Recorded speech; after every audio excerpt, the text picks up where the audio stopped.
दोस्तों, हम हर दिन बड़ी मेहनत से आपके लिए एक दिल दहला देने वाली हॉरर स्टोरी बनाते हैं। तो अगर आप हमारी यानी इंडियन राइटर चैनल की कहानियाँ एंजॉय कर रहे हैं, तो हमारे चैनल को सब्सक्राइब कीजिए और हमारी लेटेस्ट वीडियोस की नोटिफिकेशन के लिए बेल आइकॉन दबाना मत भूलना। वाराणसी, गंगा के घाटों पर बसे इस शहर की हर गली के अपने ही रहस्य हैं। मैं अर्जुन पिछले 8 सालों से यहाँ रिक्शा चला रहा हूँ। रात के समय सवारियों को इधर उधर पहुंचाना मेरा रोज का काम था। पर उस रात जब मैंने वह रिक्शा उठाया तो मुझे नहीं पता था कि मेरी जिंदगी हमेशा के लिए बदलने वाली है। बारिश हल्की हल्की पड़ रही थी और गलियों में सीलन भरी ठंडक थी। मेरे पुराने रिक्शे के पहिए घिस चुके थे और पैडल चलाने में तकलीफ होती थी। तभी मेरी नजर सड़क किनारे खड़े एक आदमी पर पड़ी। उसकी उम्र करीब 50 साल होगी। उसने सफेद कुर्ता पाजामा पहन रखा था और सिर पर एक गमछा था। भैया, घाट तक चलोगे? उसकी आवाज धीमी और थकी हुई थी। बैठिए। मैंने सिर हिलाया और पैडल मारने लगा। रास्ते में अजीब सन्नाटा था। वाराणसी की ये गलियां दिन में जितनी चहल पहल से भरी होती थीं, रात में उतनी ही भूतियां लगती थीं। जैसे ही मैंने मोड़ काटा, मुझे महसूस हुआ कि रिक्शा अचानक भारी हो गया है, जैसे कोई और भी बैठा हो। मैंने शीशे में झांक कर देखा, लेकिन पीछे वही आदमी अकेला बैठा था, चुपचाप, न हिल रहा था न कुछ बोल रहा था। भैया, घाट आ गया, मैंने धीमी आवाज में कहा।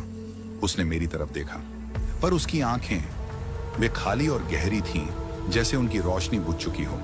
मेरे हाथ से हैंडल छूटते छूटते बचा। उसने धीरे से कहा, कितना हुआ? 20 रुपए, मैंने जवाब दिया। उसने जेब में हाथ डाला, लेकिन कुछ पल बाद बिना पैसे दिए ही उतरने लगा। मुझे गुस्सा आ गया। अरे, पैसा तो दीजिए। उसने मुड़कर मुझे देखा और हल्की सी हंसी हंसी, लेकिन वह हंसी इंसानों जैसी नहीं थी। फिर वह धीरे धीरे आगे बढ़ा और घाट की सीढ़ियों की ओर चल पड़ा। अचानक एक पुराना पुजारी वहां आ गया और उसने मेरी ओर देखा। बेटा, तूने इसे देखा? उसकी आवाज में अजीब डर था। हाँ, क्यों? मैंने घबरा कर पूछा। पुजारी ने मेरी ओर देखा और बोला, ये आदमी 10 साल पहले इसी रिक्शे में बैठकर आया था और फिर कभी वापस नहीं गया। मेरे हाथ पैर ठंडे पड़ गए। मैं पलटा और घाट की सीढ़ियों की ओर देखा, लेकिन वहां कोई नहीं था। वहीं नदी की काली लहरों में हलचल हो रही थी, जैसे कोई धीरे धीरे उसमें समा गया हो। उस रात के बाद मैं कभी वैसा नहीं रहा, और ये तो बस शुरुआत थी। उस रात के बाद से मेरा मन विचलित था। मैं अक्सर रात को सवारी बिठाता था, अजीबोगरीब लोगों को घाटों तक छोड़ता था, लेकिन ऐसा पहले कभी नहीं हुआ था। मुझे नहीं पता था कि मैंने किसे रिक्शे में बैठाया था, लेकिन इतना तय था कि वह कोई सामान्य इंसान नहीं था। सुबह होने तक मैं ठीक से सो नहीं पाया। जब आंख खुली तो शरीर थका हुआ और सिर भारी महसूस हो रहा था। लेकिन रिक्शा चलाना मेरी रोजी रोटी थी, इसलिए मैं फिर से सड़क पर आ गया। वाराणसी की गलियों में दिन भर भीड़ रहती थी। सुबह के वक्त लोग मंदिरों की ओर जाते, घाटों पर नहाने आते और सड़कें दुकानों की आवाजों से गूंजने लगती। मैंने सोचा कि रात की उस घटना को भूल जाऊं और अपने काम पर ध्यान दूं। लेकिन जैसे ही मैंने अपना रिक्शा उठाया, कुछ अजीब हुआ। मेरी सीट पर हल्की नमी थी, जैसे कोई गीला कपड़ा पड़ा हो। मैंने सोचा कि शायद बारिश की वजह से होगा, लेकिन फिर मेरी नजर पैडल पर पड़ी। वहां पर गहरे लाल रंग के धब्बे थे, खून। मेरा दिल जोर जोर से धड़कने लगा। मैंने झट से अपने हाथ से धब्बों को छूकर देखा, लेकिन वे सूखे हुए थे, किसी पुराने दाग की तरह। मुझे लगा कि मैं कुछ ज्यादा ही सोच रहा हूं, इसलिए मैंने अनदेखा किया और चल पड़ा। दोपहर तक सब सामान्य रहा। मैंने यात्रियों को इधर उधर पहुंचाया, घाटों के पास रिक्शा लगाया और चाय की दुकानों पर सुस्ताया। लेकिन हर बार जब मैं अपने रिक्शे के पास लौटता तो मुझे महसूस होता कि कुछ बदला बदला सा है। कभी सीट पर हल्का गड्ढा बना होता, जैसे कोई बैठा हो, तो कभी पैडल खुद ब खुद थोड़ा हिल जाता। शाम होते होते मेरा मन बेचैन हो गया। मैंने तय किया कि आज जल्दी घर लौट जाऊंगा। लेकिन तभी काशी विश्वनाथ मंदिर के पास एक बूढ़ा बाबा बैठा दिखा। उसके बाल जटाओं में उलझे हुए थे और उसने गेरुआ कपड़े पहने थे। बेटा, एक बात सुन, बाबा ने मुझे बुलाया। मैं रुका। बाबा की आंखें इतनी गहरी और पैनी थीं कि मैं मना नहीं कर पाया। तू जिस रिक्शे पर बैठा है वो तेरा नहीं है। मेरा पूरा शरीर सिहर गया। क्या मतलब? मैंने घबराकर पूछा। मतलब ये कि इस रिक्शे के साथ कुछ है, कुछ ऐसा जो इंसानों से नहीं जुड़ा। मैंने झट से हंसने की कोशिश की। अरे बाबा, ये सब वहम है। मैं 8 साल से रिक्शा चला रहा हूं, कुछ नहीं होता। बाबा ने मेरी आंखों में झांका और धीरे से कहा, तूने कल रात उसे देखा था, है ना? मेरा दिल जैसे गले में अटक गया। किसे? मैंने कांपते हुए पूछा। वही जो तुझसे किराया मांग रहा था। मेरे होंठ सूख गए। मुझे समझ नहीं आया कि बाबा को यह बात कैसे पता थी। कौन था वो, बाबा? मैंने हिम्मत करके पूछा। बाबा ने गहरी सांस ली और बोले, उसका नाम हरि था। 10 साल पहले वो एक साधारण आदमी था, तेरी ही तरह रिक्शा चलाता था। लेकिन एक रात उसने एक सवारी बिठाई और फिर कभी वापस नहीं लौटा। मेरी रीढ़ में ठंडक दौड़ गई। तो फिर क्या हुआ? बाबा ने मेरी तरफ देखा और कहा, उसकी लाश गंगा में मिली थी, लेकिन उसका रिक्शा कभी नहीं डूबा। वो आज भी सड़कों पर घूमता है, किसी न किसी के साथ, और अब वो तुझसे जुड़ गया है। मैंने सिर झटक दिया। नहीं बाबा, ये सब कहानी है।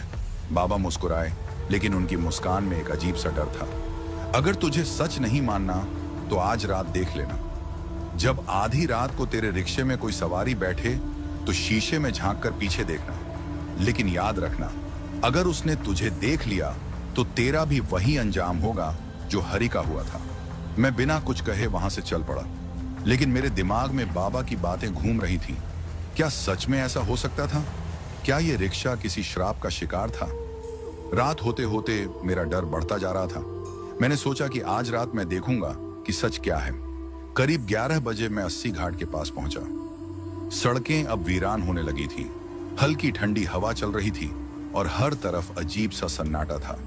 मैंने अपने रिक्शे को एक पेड़ के नीचे लगाया और इंतजार करने लगा। बाबा की बातें मेरे कानों में गूंज रही थीं। आधी रात को तेरे रिक्शे में कोई सवारी बैठे तो शीशे में झांक कर पीछे देखना। घंटी बजी। मैंने चौंक कर देखा। सामने एक आदमी खड़ा था। उसकी उम्र करीब 35-40 साल की होगी। उसने सफेद कुर्ता पहना था और चेहरा अंधेरे में छिपा हुआ था। भैया, घाट तक छोड़ दोगे? मेरे गले से आवाज नहीं निकली, लेकिन मैंने सिर हिला दिया। वो आदमी चुपचाप पीछे बैठ गया। रिक्शा भारी लगने लगा। मैंने धीरे धीरे पैडल मारा। चारों तरफ अजीब सी शांति थी। सिर्फ मेरे रिक्शे के पहियों की आवाज सुनाई दे रही थी। कुछ मिनटों बाद मेरा दिल तेजी से धड़कने लगा। बाबा की बात याद आई। शीशे में झांक कर देखना। मैंने धीरे से हैंडल के बीच लगे छोटे शीशे में झांका। पीछे जो आदमी बैठा था वो अब वहां नहीं था, लेकिन रिक्शा अब भी भारी था। मेरी सांसें तेज हो गईं। मेरी हिम्मत नहीं हुई पीछे देखने की। लेकिन तभी एक ठंडी हवा मेरे कान के पास से गुजरी और किसी की धीमी फुसफुसाहट सुनाई दी। अब तेरा भी नंबर है। मैंने घबराकर तुरंत ब्रेक मारे और पीछे देखा। कोई नहीं था, लेकिन सीट पर एक गहरा गीला धब्बा था, जैसे वहां कोई बैठा हो और उसके कपड़े पानी से भीगे हों। गंगा का पानी। मेरे मुंह से चीख निकल गई। मैं रिक्शा छोड़कर भागने लगा। चारों तरफ अंधेरा था, लेकिन मेरे कानों में किसी की हंसी गूंज रही थी। अब तेरा भी नंबर है, अब तेरा भी नंबर है। मैं गिरते पड़ते घर पहुंचा और दरवाजा बंद कर लिया। मेरी सांसें उखड़ रही थीं। पूरा शरीर पसीने में डूबा था। लेकिन असली डर तब आया जब मैंने अपने हाथ की हथेली देखी। वहां पर गीला निशान था, जैसे किसी ने मेरी कलाई पकड़कर कुछ कहने की कोशिश की हो। उस रात मैं सो नहीं पाया, लेकिन मुझे पता था ये अंत नहीं था, बल्कि ये तो सिर्फ शुरुआत थी।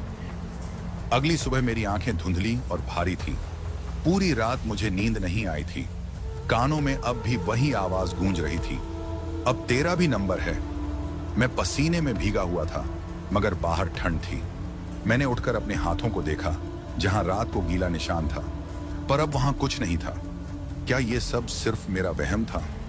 नहीं, जो मैंने देखा और सुना था वो इतना साफ था कि उसे कोई सपना नहीं कह सकता था। घर में बैठकर डरने का कोई फायदा नहीं था। मुझे रोजी रोटी कमानी थी, इसलिए मैं फिर से अपना रिक्शा लेकर निकला। लेकिन आज हर चीज पहले से अलग महसूस हो रही थी, जैसे पूरी दुनिया मुझसे कुछ छिपा रही हो।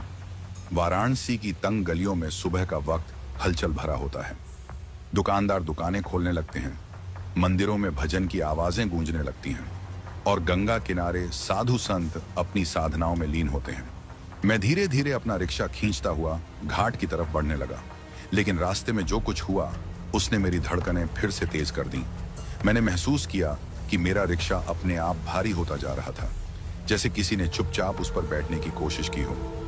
मैंने शीशे में झांक कर देखा, पीछे कुछ भी नहीं था, मगर रिक्शे के पैडल अब पहले से ज्यादा दबाव महसूस कर रहे थे, जैसे कोई अदृश्य चीज मेरा बोझ बढ़ा रही हो।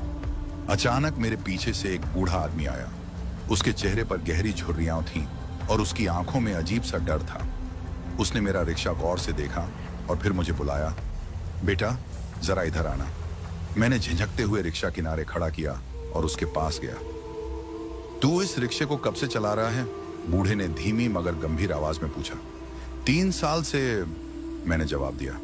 बूढ़े ने एक लंबी सांस ली और बोला, इसका पहला मालिक जानता था कि इसे चलाना मौत को बुलाने के बराबर है, मगर उसने इसे छोड़ा नहीं और एक रात गंगा में बह गया।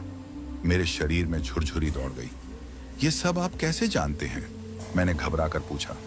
बूढ़े ने एक पल के लिए मुझे घूरा और फिर एक पुरानी सी थैली से एक मटमैली तस्वीर निकाली। ये देख, उसने तस्वीर मेरी ओर बढ़ाई।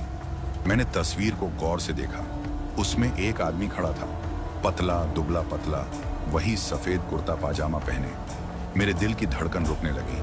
ये वही आदमी था जिसे मैंने रात को रिक्शे में बिठाया था। ये हरी था।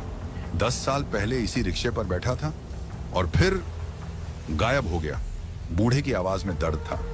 मैंने तुरंत तस्वीर वापस कर दी और पीछे हट गया। मुझे कुछ नहीं पता बाबा, मैं बस अपना काम कर रहा हूं। बूढ़ा आदमी गहरी सांस लेते हुए बोला, अगर तुझे सच में कुछ नहीं पता तो आज रात इस रिक्शे को मत चलाना, नहीं तो जो हरी के साथ हुआ वही तेरे साथ होगा। मैं कुछ कह पाता उससे पहले ही वो बूढ़ा मुड़कर भीड़ में खो गया। अब मेरे पास 2 ही रास्ते थे, या तो बाबा की बात मानकर आज रात रिक्शा ना चलाऊं, या फिर अपने डर को काबू में रखूं और सबको साबित कर दूं कि ये सब सिर्फ मन का वहम है। शाम होते होते मैंने फैसला कर लिया। मैं अपनी किस्मत खुद देखना चाहता था। रात का तीसरा पहर, गलियां वीरान थीं, हवा में अजीब सी नमी थी। मैं अपने रिक्शे के हैंडल को कस कर पकड़े हुए था। मुझे कुछ महसूस हुआ, पीछे बैठने की आवाज। कोई मेरे रिक्शे में बैठा था, लेकिन मैंने किसी को बैठते नहीं देखा था। मेरे पूरे शरीर में झुनझुनी दौड़ गई। मैंने धीरे से रिक्शा चलाना शुरू किया, बिना पीछे देखे। घाट तक चलो, आवाज आई। वही आवाज, ठंडी, बिना किसी भावना की। मेरी सांसें अटक गईं। मैं धीरे धीरे रिक्शा आगे बढ़ाने लगा। घाट के करीब पहुंचते ही अचानक मेरे रिक्शे की गति बढ़ गई, जैसे किसी ने पीछे से जोर लगा दिया हो। रुको, मैंने चीखते हुए ब्रेक दबाए, लेकिन ब्रेक ने काम करना बंद कर दिया। रिक्शा खुद ब खुद घाट की ओर बढ़ता जा रहा था। मैंने घबरा कर पीछे देखा। रिक्शे की सीट पर कोई नहीं था, लेकिन सीट गीली थी और उस पर गहरे खून के धब्बे उभरने लगे थे। मेरा दिल जोर जोर से धड़कने लगा। मैं किसी तरह से कूदकर रिक्शे से अलग हुआ। रिक्शा बिना किसी को चलाए घाट की सीढ़ियों पर पहुंचा और गंगा की काली लहरों में गिर गया। पानी में गिरते ही ऐसा लगा जैसे लहरें कुछ निगल रही हों। वहां से अजीब से बुलबुले उठने लगे और हवा में किसी की धीमी हंसी गूंजने लगी। मैं कांपते हुए पीछे हटने लगा। अब तेरा भी नंबर है, वही आवाज मेरे ठीक कानों के पास। मैंने चीखते हुए आंखें बंद कर ली। जब दोबारा आंखें खोली तो घाट पर सिर्फ सन्नाटा था। मेरा रिक्शा गंगा में समा चुका था, लेकिन अब भी ऐसा लग रहा था जैसे कोई मुझे देख रहा हो। क्या मैंने उस श्राप से पीछा छुड़ा लिया, या अब वो मेरे साथ हमेशा रहेगा? मुझे नहीं पता था, मगर उस रात के बाद मैंने कभी रिक्शा नहीं चलाया, क्योंकि मैंने देख लिया था कि जो इस रिक्शे पर बैठता है वो कभी वापस नहीं आता। रात के सन्नाटे में मैं घाट की सीढ़ियों पर घुटनों के बल बैठा था। मेरी सांसें उखड़ी हुई थीं, शरीर बर्फ की तरह ठंडा पड़ चुका था। मेरी आंखों के सामने ही मेरा रिक्शा गंगा में समा गया था और उसके साथ ही उस पर बैठी कोई अज्ञात शक्ति भी। मगर क्या सच में उसका अंत हो गया था, या वो बस किसी और रूप में लौटने का इंतजार कर रही थी? मेरी आंखें गंगा के काले पानी को टकटकी लगाए देख रही थीं। लहरें अब धीरे धीरे शांत हो रही थीं, मगर मैं अब भी उस हंसी को अपने कानों में महसूस कर सकता था। वो आवाज अब भी मेरे रग रग में दौड़ रही थी। अब तेरा भी नंबर है। मुझे नहीं पता कब तक मैं यूं ही जड़ बना बैठा रहा। धीरे धीरे घाट पर हलचल होने लगी। सुबह की पहली किरण फूटने से पहले कुछ साधु और श्रद्धालु वहां आ चुके थे। कोई गंगा में डुबकी लगा रहा था तो कोई मंत्रोच्चारण कर रहा था। लेकिन मुझे ऐसा लग रहा था जैसे मैं किसी और ही दुनिया में हूं। मुझे अचानक किसी ने कंधे पर हाथ रखा। मैंने झटके से सिर उठाया। वो वही बूढ़ा था जिसने कल मुझे इस श्रापित रिक्शे के बारे में चेतावनी दी थी। उसकी आंखों में अब भी वही गहरी उदासी और गंभीरता थी। तूने उसे गंगा में बहा दिया? उसने धीमे मगर सख्त लहजे में पूछा। मैंने सिर हिलाया मगर मेरी आवाज नहीं निकली। क्या तू सोचता है कि इससे वो चला जाएगा? मुझे उसका सवाल सुनकर झुरझुरी आ गई। मैंने कांपते होंठों से पूछा, तो फिर क्या करूं बाबा? बूढ़े ने मेरी तरफ देखा और गहरी सांस ली। ये इतना आसान नहीं है बेटा। मैं कुछ समझ नहीं पाया। मतलब जिस चीज को तूने गंगा में बहाया है वो सिर्फ एक रिक्शा नहीं था, वो एक दरवाजा था और तूने उसे खोल दिया है। मेरा दिमाग सुन्न हो गया। क्या? बूढ़े ने घाट की सीढ़ियों पर बैठते हुए कहा। यह कहानी वहीं से शुरू हुई थी जहां से तूने इसे खत्म करने की कोशिश की। मैंने कांपते हुए पूछा, हरि कौन था बाबा? और उसने ऐसा क्या किया था कि वो वापस आ गया? बूढ़े ने लंबी सांस ली और गंगा के पानी की ओर देखा। हरि एक साधारण आदमी था, तेरी ही तरह रिक्शा चलाता था, मगर उसने लालच किया। उसने किसी ऐसी चीज को छू लिया था जो सिर्फ मृत आत्माओं के लिए थी। मैंने घबराकर कहा, क्या? बूढ़े ने आगे बताना शुरू किया। 10 साल पहले एक रात हरि ने एक रहस्यमयी आदमी को अपने रिक्शे में बैठाया था। वो आदमी अजीब था। उसके कपड़े भीगे हुए थे और वो बहुत कम बोल रहा था। उसने हरि से कहा कि उसे नीलकंठ घाट तक छोड़ दे। मैं ध्यान से सुनने लगा। जब हरि घाट पर पहुंचा तो वो आदमी अचानक गायब हो गया, लेकिन जाते जाते वो कुछ छोड़ गया था, एक चमड़े की पुरानी किताब। हरि ने उस किताब को उठा लिया और पढ़ने की कोशिश की, मगर जैसे ही उसने उसके पन्ने पलटे उसकी आंखों के सामने अंधेरा छा गया। मुझे अब भी समझ नहीं आ रहा था कि इसका मेरे रिक्शे से क्या संबंध था। हरि को लगा कि वो बस बेहोश हो गया था, मगर जब वो उठा तो उसके पास वो किताब नहीं थी और उसके रिक्शे पर खून के धब्बे थे। मैंने घबरा कर पूछा, तो क्या उस किताब में कुछ श्रापित था? बूढ़े ने सिर हिलाया। हाँ, वो कोई साधारण किताब नहीं थी। वो मृत आत्माओं का मार्ग बताने वाली किताब थी। जिसे भी वो किताब मिलती वो या तो मर जाता या फिर खुद एक दरवाजा बन जाता। अब मेरी सांसें और तेज हो गईं। इसलिए हरि गायब हो गया था? बूढ़े ने सिर झुकाकर कहा, हाँ, और उसका रिक्शा ही उस दरवाजे का हिस्सा बन गया था। जो भी उस रिक्शे को चलाता वो धीरे धीरे उसकी दुनिया में खींचता चला जाता। मुझे अब सब समझ में आ रहा था।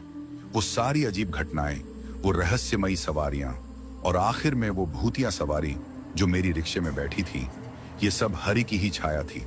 मैंने कांपते हुए पूछा, अब क्या होगा बाबा? बूढ़े ने गंभीर होकर कहा, तूने रिक्शे को गंगा में बहाकर गलती कर दी।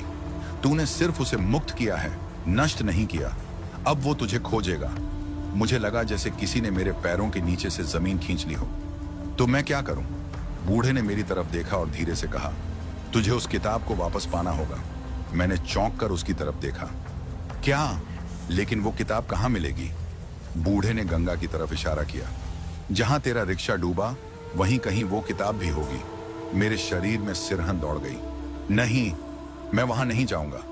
बूढ़े ने आंखें बंद करके कहा, अगर तू नहीं गया तो वो तुझे ले जाएगा। तू अब उसकी दुनिया का हिस्सा बन चुका है। मेरी सांसें तेज हो गईं। मुझे अपने चारों तरफ हवा में अजीब सी गंध महसूस होने लगी। वो सड़ी हुई नमी की गंध जो हर बार उस रहस्यमयी सवारी के आते ही महसूस होती थी। मैंने कांपते हुए कहा, अगर मैं किताब ले भी आऊं तो उसे करना क्या होगा? बूढ़े ने गहरी आवाज में कहा, उसे जलाना होगा, और वो भी श्मशान की आग में जहां मृत आत्माएं मुक्त होती हैं। मेरे अंदर डर के साथ साथ गुस्सा भी भरने लगा। मैं ये सब नहीं कर सकता बाबा। मैं कोई तांत्रिक नहीं हूं, मैं बस एक साधारण आदमी हूं। बूढ़े ने ठंडी आवाज में कहा, अब तेरा साधारण रहना संभव नहीं है बेटा। इतना कहकर वो बूढ़ा उठकर जाने लगा। मैं उसकी बातों से दहशत में था। मैंने पीछे से चिल्लाकर पूछा, अगर मैं ये ना करूं तो क्या होगा? बूढ़ा ठिठका, फिर धीरे से बोला, तो अगली बार जब तेरी परछाई तेरे साथ ना हो तो समझ लेना कि अब तेरा भी नंबर आ गया है। इतना कहकर वो बूढ़ा भीड़ में खो गया। मैंने जल्दी से अपनी परछाई देखी। वो वहां थी, मगर मुझे लगा कि वो थोड़ी धुंधली हो गई थी। अब मेरे पास ज्यादा वक्त नहीं था। अगर मुझे इस श्राप से बचना था तो मुझे गंगा की गहराइयों में जाना ही होगा, उस किताब को खोजने के लिए। लेकिन क्या मैं वहां से जिंदा लौट पाऊंगा? यह सवाल अब भी अधूरा था। गंगा के शांत पानी को देखना हमेशा से सुकून देने वाला अनुभव था, लेकिन उस रात के बाद मेरे लिए यह पानी किसी रहस्य, किसी अनदेखे खतरे से भरा हुआ लग रहा था। मुझे अब भी याद था कि जब मेरा श्रापित रिक्शा गंगा में समाया था तो पानी में अजीब बुलबुले उठे थे, जैसे किसी ने उसे अपने भीतर खींच लिया हो, और अब उसी पानी में मुझे उतरना था। बाबा की बातों ने मेरी रातों की नींद छीन ली थी। मेरे पास बस दो ही रास्ते थे, या तो मैं डर कर भाग जाता या फिर उस किताब को खोजकर इस श्राप को खत्म करने की कोशिश करता। लेकिन मैं जानता था कि भागना कोई विकल्प नहीं था। वो अब मेरी परछाई तक को धुंधला कर चुका था। अगर मैंने कुछ नहीं किया तो शायद अगली सुबह मेरी ही पहचान इस दुनिया से मिट चुकी होती। वाराणसी में हर कोई गंगा को मां कहकर पुकारता है, लेकिन उस रात मुझे वो एक अज्ञात रहस्य जैसी लग रही थी। मैंने कई बार घाटों पर लाशों को चिता की आग में जलते देखा था, मगर अब पहली बार मुझे लगा कि मुझे भी किसी अनदेखी चिता की आग में जलाया जाने वाला है। मैंने घाट के किनारे खड़े होकर गंगा की ओर देखा। पानी में हल्की हल्की लहरें उठ रही थीं। मुझे अंदर घुसने से पहले खुद को समझाना था कि यह बस एक नदी है, कुछ और नहीं। मगर मेरे मन में कहीं ना कहीं यह डर अब भी बैठा था कि वहां नीचे कुछ और भी था। रात का तीसरा पहर था। घाट पर सिर्फ कुछ साधु संत बैठे थे जो अपनी साधनाओं में लीन थे। चंद कदम दूर एक जलती हुई चिता से उठता धुआं हवा में घुल रहा था। माहौल अजीब रूप से रहस्यमय था। मैंने धीरे धीरे अपने पैरों को गंगा के ठंडे पानी में डाला। पानी अंदर तक एक अजीब सी ठंडक भर रहा था। मैंने गहरी सांस ली और धीरे धीरे आगे बढ़ने लगा। मेरी सांसें अब भी उथली थीं, लेकिन मैं जानता था कि अगर मुझे ये श्राप खत्म करना था तो मुझे पानी के अंदर जाना ही होगा। जैसे ही मैं थोड़ा और गहराई में गया, पानी मेरी छाती तक आ पहुंचा। गंगा के भीतर अंधेरा था, मगर मैंने अपने हाथों से नीचे टटोलने की कोशिश की। मिट्टी नरम थी, लेकिन उसमें कई चीजें महसूस हो रही थीं। पत्थर, टूटे हुए फूल और शायद हड्डियों के टुकड़े भी। मुझे नहीं पता कि मैं कितनी देर तक वहां खड़ा रहा। ठंड से मेरा शरीर सुन्न हो रहा था, मगर मैं उस किताब को खोजे बिना वापस नहीं आ सकता था। फिर अचानक मेरे पैरों के पास कुछ हलचल हुई। मुझे लगा कि कोई चीज पानी में हिली थी। मैं एकदम सावधान हो गया। क्या यह सिर्फ पानी की लहर थी या फिर कुछ और? फिर से हलचल हुई। इस बार मैं साफ महसूस कर सकता था कि मेरे पैर के पास कुछ था। मेरी हिम्मत नहीं हो रही थी कि नीचे झुककर देखूं, लेकिन इससे पहले कि मैं कुछ कर पाता, कुछ ठंडा और चिपचिपा मेरे पैर को छू गया। मैंने घबराकर पानी के नीचे हाथ डाला और उंगलियों से उस चीज को महसूस करने की कोशिश की। मेरा दिल जोर जोर से धड़कने लगा। वो कोई कपड़े जैसा था, गीला, भारी, और उसमें किसी की गंध बसी थी। एक पुरानी सड़ी गली गंध। मेरे पूरे शरीर में सिहरन दौड़ गई। मैंने धीरे धीरे उस चीज को खींचा और उसे पानी के ऊपर लाने की कोशिश की। जैसे ही वो चीज मेरी आंखों के सामने आई, मेरे होश उड़ गए। वो वही कुर्ता था, सफेद मगर अब गंदगी और खून से सना हुआ, हरी का कुर्ता। मैंने डर के मारे उसे फेंक दिया, मगर तभी पानी में कुछ और चमका। किताब? हाँ, वो किताब वहीं थी, पानी के अंदर एक बड़े पत्थर के नीचे दबी हुई। मेरे अंदर अब डर से ज्यादा एक जिद थी। अगर मैंने ये किताब निकाल ली तो शायद इस श्राप से छुटकारा पा सकता था। मैंने एक लंबी सांस ली और पूरा शरीर पानी में डुबो दिया। मेरी आंखें जल रही थीं, मगर मैंने पत्थर को हाथों से पकड़कर हिलाने की कोशिश की। वो बहुत भारी था। मैंने पूरी ताकत लगाकर उसे एक ओर सरकाया और जैसे ही पत्थर हटा, किताब मेरे सामने थी। काले रंग का चमड़े का कवर, उस पर अजीब से चिन्ह बने हुए थे। किताब बहुत पुरानी लग रही थी, मगर उसमें से अब भी एक रहस्यमयी ताकत झलक रही थी। मैंने उसे उठाया और ऊपर आने की कोशिश की, मगर तभी मैंने कुछ महसूस किया। मेरे पैर को किसी ने पकड़ लिया था। मैंने झटके से नीचे देखा। पानी में मुझसे कुछ ही दूर दो डरावनी आंखें चमक रही थीं। हरी! उसका चेहरा विकृत हो चुका था। आंखों के चारों तरफ सड़ चुकी त्वचा थी और उसके खुले मुंह से काले पानी की धार बाहर निकल रही थी। वो मेरी तरफ देख रहा था और उसके होंठ हिले।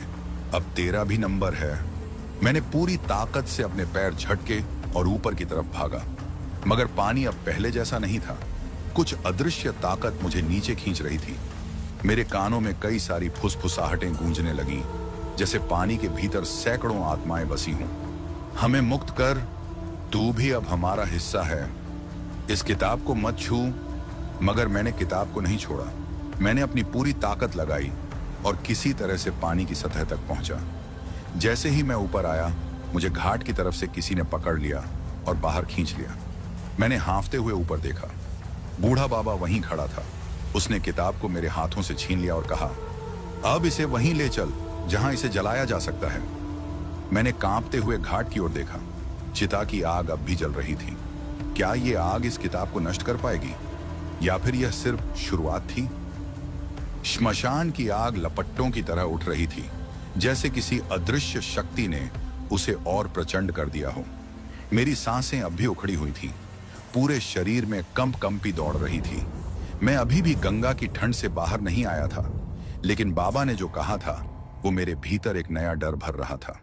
मेरे हाथ में अब भी वो श्रापित किताब थी जिसकी सड़ी गली गंध मेरे नथुनों में भर रही थी। ये वही किताब थी जो हरि को इस श्राप के जाल में फंसा चुकी थी। अब यह मेरे हाथों में थी और मुझे इसे जलाना था। बाबा ने किताब को अपने हाथों में लिया और उसकी सतह को गौर से देखा। उन पर अजीब से चिन्ह बने हुए थे जिन्हें मैंने पहले कभी नहीं देखा था। बाबा ने अपनी उंगलियों से उन चिन्हों को छुआ और तभी अचानक से किताब हिलने लगी। हाँ, वो सचमुच हिल रही थी। मैंने डर कर बाबा की तरफ देखा, लेकिन वो शांत खड़े रहे।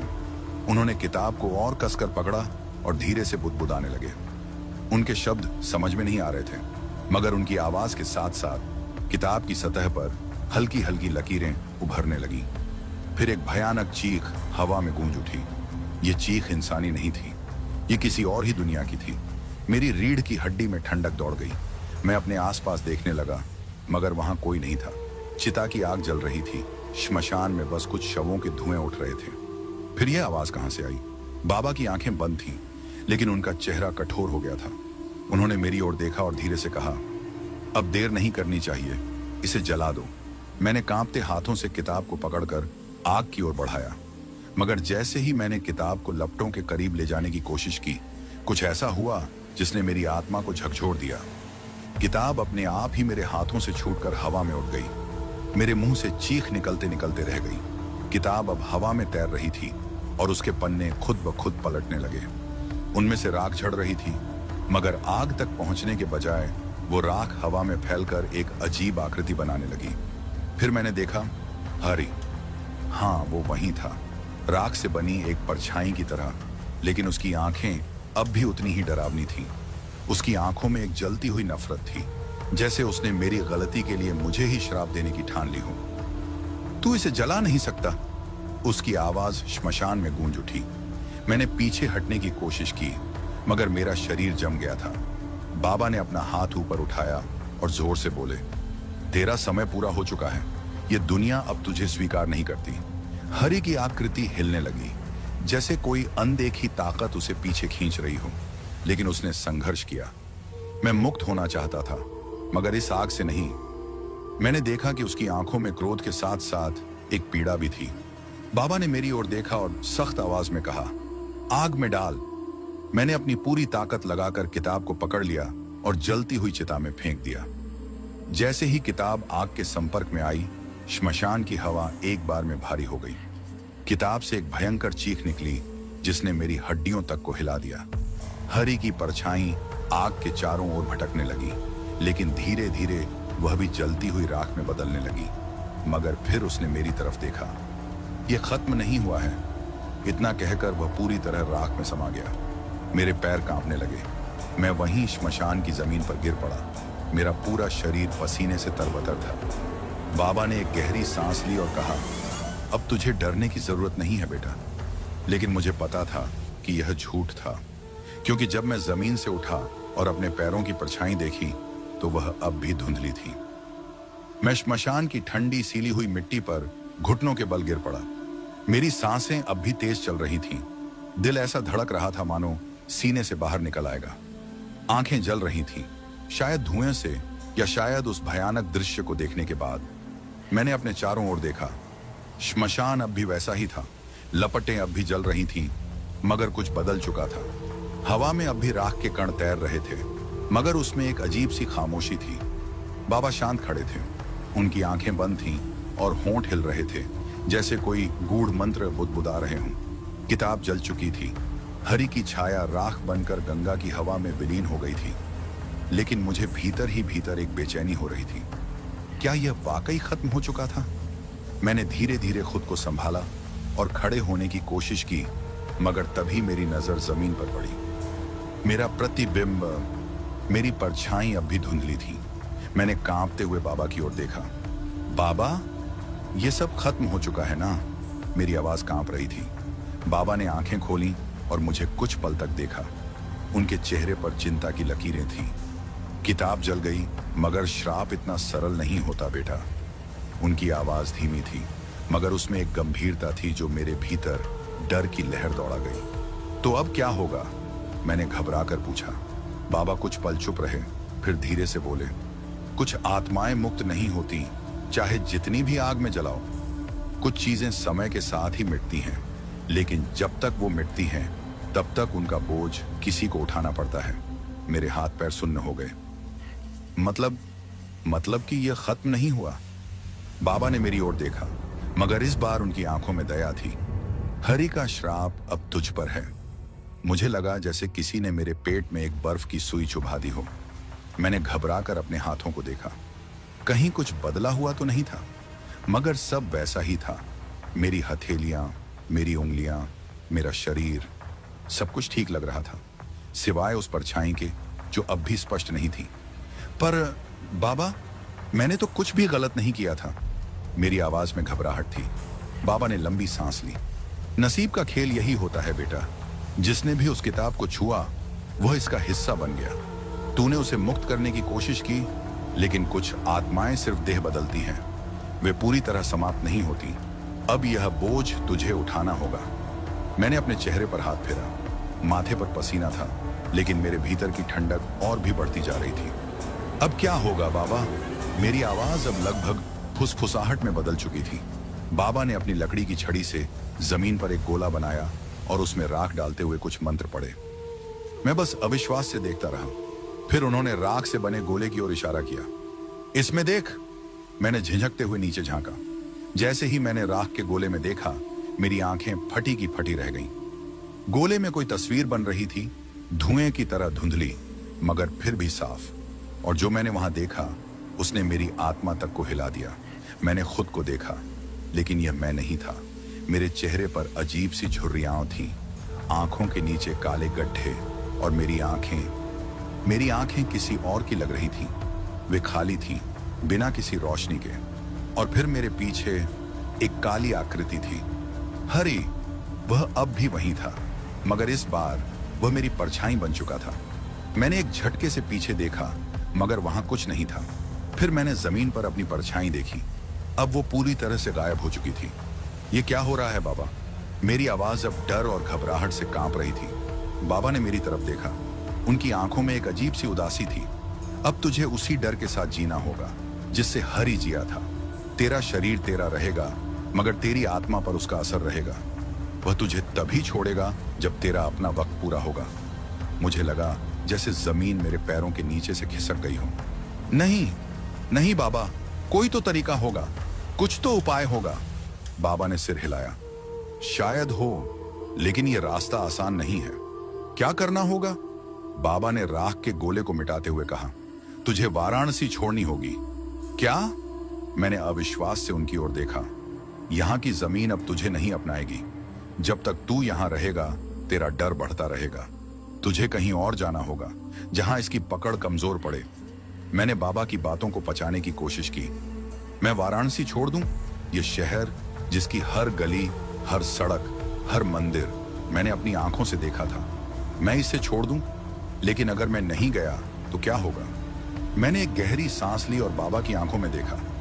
अगर मैं चला भी गया तो क्या वो मुझे पूरी तरह छोड़ देगा? बाबा कुछ पल चुप रहे, फिर धीरे से बोले, शायद नहीं, लेकिन अगर तू सही जगह गया, सही साधना की, तो तुझे मुक्ति मिल सकती है। कहां जाना होगा? बाबा ने आसमान की ओर देखा, जैसे किसी अनदेखी शक्ति से संकेत ले रहे हों। फिर उन्होंने धीरे से कहा, कामाख्या। मेरे पूरे शरीर में झुरझुरी दौड़ गई। कामाख्या, असम की वह रहस्यमयी शक्तिपीठ जहां जाने कितने रहस्य दफन थे। पर वहां मुझे कौन मदद करेगा? बाबा ने अपने गले से एक पुरानी काले रंग की माला निकाली और मेरे हाथ में रख दी। ये तुझे तेरे रास्ते तक पहुंचाएगी। वहां एक आदमी मिलेगा, नागा साधु। उसे ढूंढ, वह तुझे बताएगा कि आगे क्या करना है। मैंने उस माला को देखा। उसकी मोतियों में अजीब सी गर्मी थी, जैसे वे जीवित हों। बाबा ने मेरी ओर देखा और कहा, तू भाग नहीं सकता, लेकिन शायद तू इस श्राप को हरा सके। मेरे भीतर डर अब भी था, लेकिन उसके साथ एक नया एहसास भी था, उम्मीद। अब मैं जानता था कि मेरी लड़ाई अभी खत्म नहीं हुई थी। मुझे वाराणसी छोड़नी होगी, मुझे कामाख्या जाना होगा। वाराणसी छोड़ने का ख्याल ही मेरे अंदर एक अजीब सा खालीपन भर रहा था। यह शहर मेरा घर था, मेरी दुनिया थी। गंगा के किनारे बसा यह प्राचीन नगर, जहां हर मोड़ पर किसी न किसी पौराणिक कथा की छाया थी, अब मुझे छोड़कर जाना था। पर यह सिर्फ मेरा फैसला नहीं था, यह मेरी जरूरत थी। जब से हरि की आत्मा मुझसे जुड़ी थी, तब से मेरी परछाई ही मेरा सबसे बड़ा दुश्मन बन चुकी थी। मैं बाबा से विदा लेकर घाट से लौटा। रात गहरी हो चुकी थी, गलियां सुनसान थीं, मगर हवा में एक अजीब सा सन्नाटा पसरा था। बनारस की तंग गलियों में अमूमन रात के किसी भी पहर हलचल बनी रहती थी, मगर आज अंधेरा कुछ ज्यादा ही गहरा लग रहा था। कहीं दूर कोई कुत्ता भौंक रहा था और हवा में पूजा के धूप की सुगंध फैली हुई थी। जब मैं अपने कमरे तक पहुंचा तो लगा जैसे कुछ बदल गया हो। कमरे का दरवाजा खोलते ही एक ठंडक का एहसास हुआ, जैसे किसी ने अभी अभी यहां अपनी मौजूदगी छोड़ी हो। मेरे पैर खुद ब खुद रुक गए। कमरा वैसा ही था जैसा मैंने छोड़ा था, मगर माहौल कुछ अलग था। दीवारों पर टंगी भगवान की तस्वीरें हल्की हल्की हिल रही थीं, जैसे हवा का कोई हल्का झोंका उन तक पहुंचा हो। पर खिड़कियां बंद थीं। मैंने धीरे धीरे कदम बढ़ाए और अपना सामान समेटना शुरू किया। ज्यादा कुछ नहीं था मेरे पास, बस कुछ कपड़े, कुछ पैसे और बाबा की दी हुई वह काली माला। लेकिन जब मैंने अपने बिस्तर की चादर हटाई तो मेरे रोंगटे खड़े हो गए। चादर के नीचे जमीन पर काले रंग से कुछ लिखा हुआ था। यह कोई भाषा नहीं थी जिसे मैं समझ सकूं, मगर शब्दों में एक तरह की ऊर्जा थी जो मेरे शरीर के भीतर एक सिहरन दौड़ा रही थी। मैं झुका और उन अजीब अक्षरों को गौर से देखने लगा। तभी कमरे की लाइट झपकने लगी। मेरा दिल जोर से धड़कने लगा।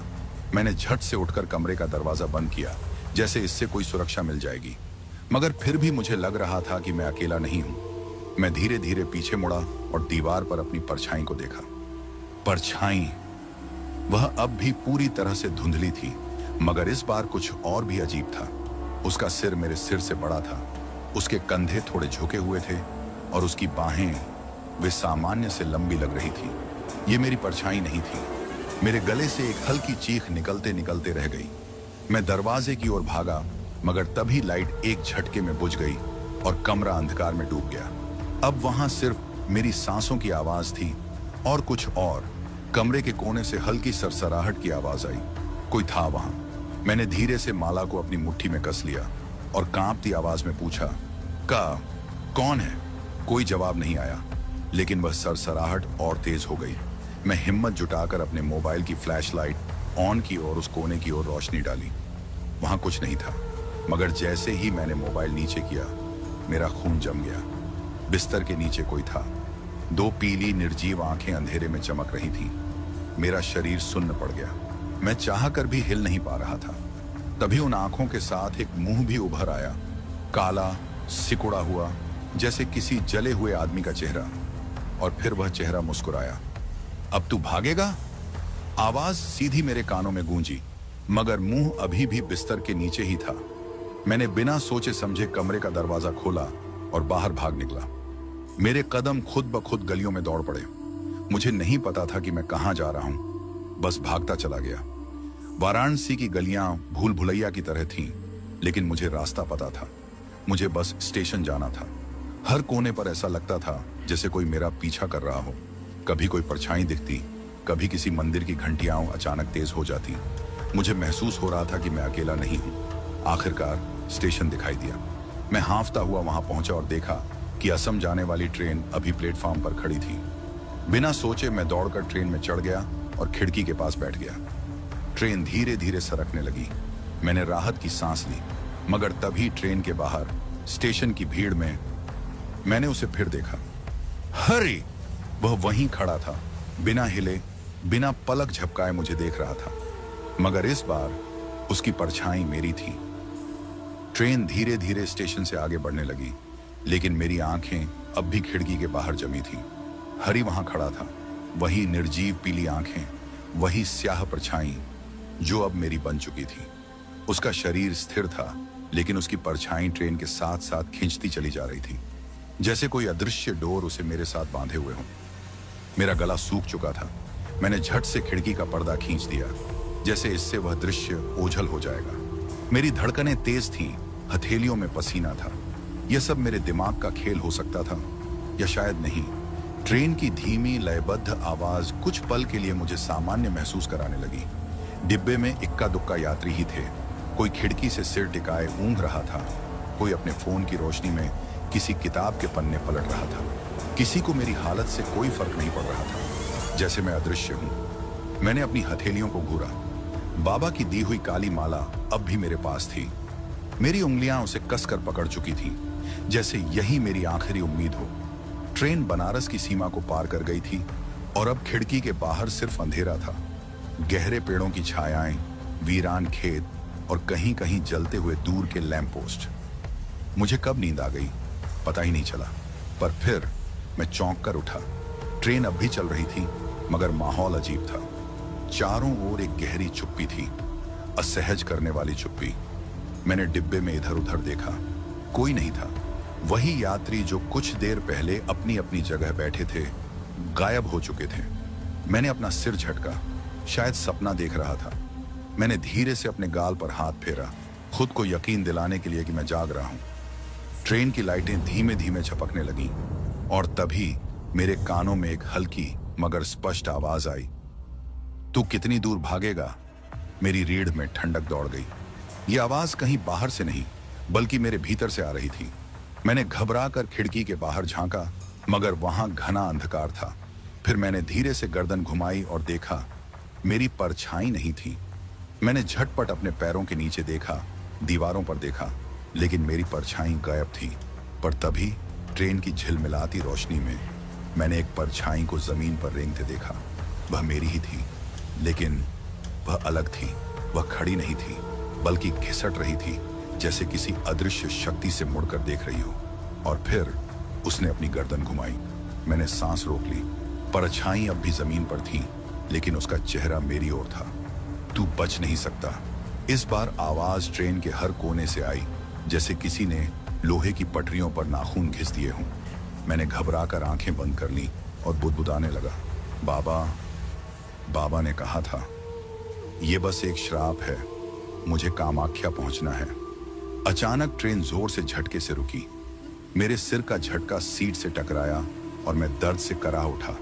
सामने देखा तो ट्रेन के दरवाजे खुले थे, लेकिन यह कोई स्टेशन नहीं था। सामने घना जंगल था।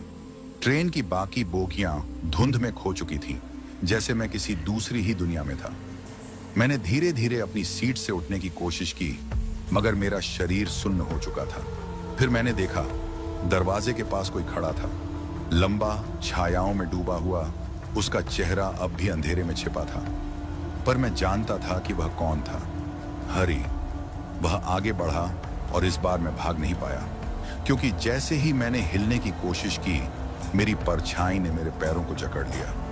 अब यह सिर्फ एक डरावना सपना नहीं था, यह मेरी हकीकत थी।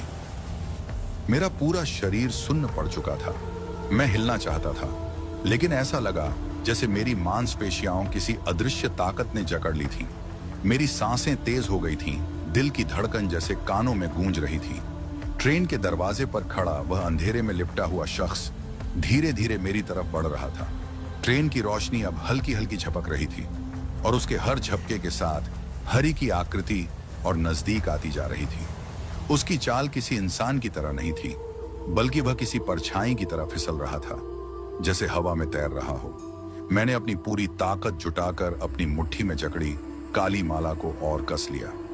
बाबा ने कहा था कि यह मुझे बचाएगी, लेकिन अब यह सिर्फ एक ठंडी बेजान चीज लग रही थी। हरी अब मेरे ठीक सामने खड़ा था। मैंने उसकी आंखों में देखा, पीली, निर्जीव और खाली। वह अचानक झुका और मेरे कान के पास आकर फुसफुसाया, तू भाग नहीं सकता। उसकी सांसें बर्फ जैसी ठंडी थी। मुझे लगा कि मैं किसी गहरे कुएं में गिर रहा हूं। पूरा माहौल घूमने लगा। ट्रेन, सीटें, खिड़की के बाहर का जंगल, सब कुछ धुंधला होता जा रहा था। और फिर अंधेरा छा गया। जब मेरी आंखें खुली तो मैं जमीन पर पड़ा हुआ था। ठंडी मिट्टी की गंध मेरे नाखूनों में भर रही थी। हवा में अजीब सा सन्नाटा था। ऐसा लगा जैसे मैं किसी दूसरी ही दुनिया में आ गया हूं। मैंने धीरे धीरे खुद को उठाने की कोशिश की और चारों तरफ देखा। मैं एक वीरान जंगल में था। दूर दूर तक घने पेड़ थे।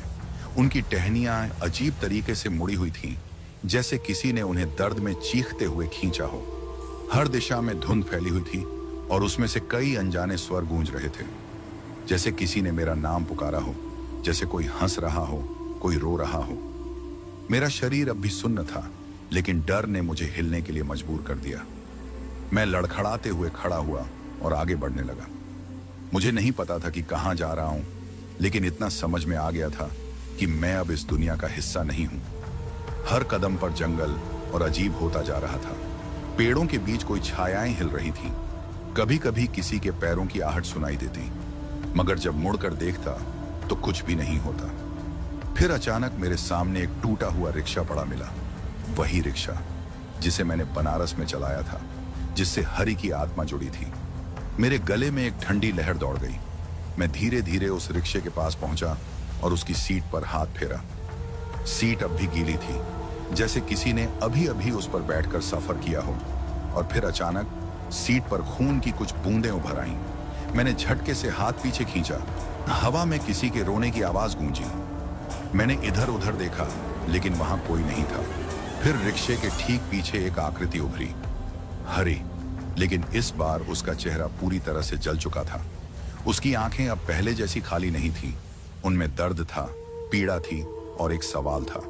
मुझे न्याय चाहिए, उसने कहा। मैंने कांपती आवाज में पूछा, तब तू मुझसे क्या चाहता है? जो मेरे साथ हुआ वह अब तुझे भी महसूस करना पड़ेगा। उसकी आवाज के साथ ही मेरे कानों में कई चीखें गूंज उठी। और फिर मुझे दिखा हरि का अतीत। एक रात ठीक वैसी ही थी जैसी वह रात जब मैंने उसे पहली बार देखा था। बनारस की तंग गलियों में उसका रिक्शा दौड़ रहा था और पीछे बैठी एक परछाई धीरे धीरे उसका गला घोंट रही थी। वह चीख रहा था, मगर किसी ने नहीं सुना। उसकी सांसें तेज हो गई थीं, आंखें बाहर निकल आई थीं और आखिरकार वह बेबस होकर गिर पड़ा था। और फिर उसका रिक्शा चलता रहा, बिना किसी चालक के। उसका शरीर ठंडी सड़क पर पड़ा रहा और किसी ने नहीं देखा। मैंने जब अपनी आंखें खोली तो हरि वहीं खड़ा था। तू अब भी भाग सकता है, उसने कहा। कैसे?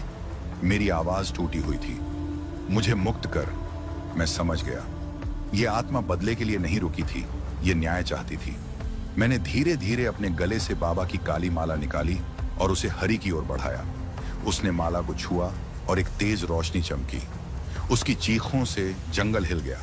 हवा में एक झटके के साथ सब कुछ बदल गया। जब मैंने दोबारा आंखें खोली तो मैं बनारस के घाट पर था। वही गंगा, वही मंदिर, वही गलियां, लेकिन अब सब कुछ शांत था। रिक्शा मेरे पास खड़ा था, लेकिन इस बार वह खाली था। मैंने धीरे से उसे छुआ। कोई प्रतिक्रिया नहीं हुई। हरि चला गया था। उसकी आत्मा मुक्त हो चुकी थी। मैंने एक गहरी सांस ली और धीरे धीरे रिक्शे से दूर हट गया।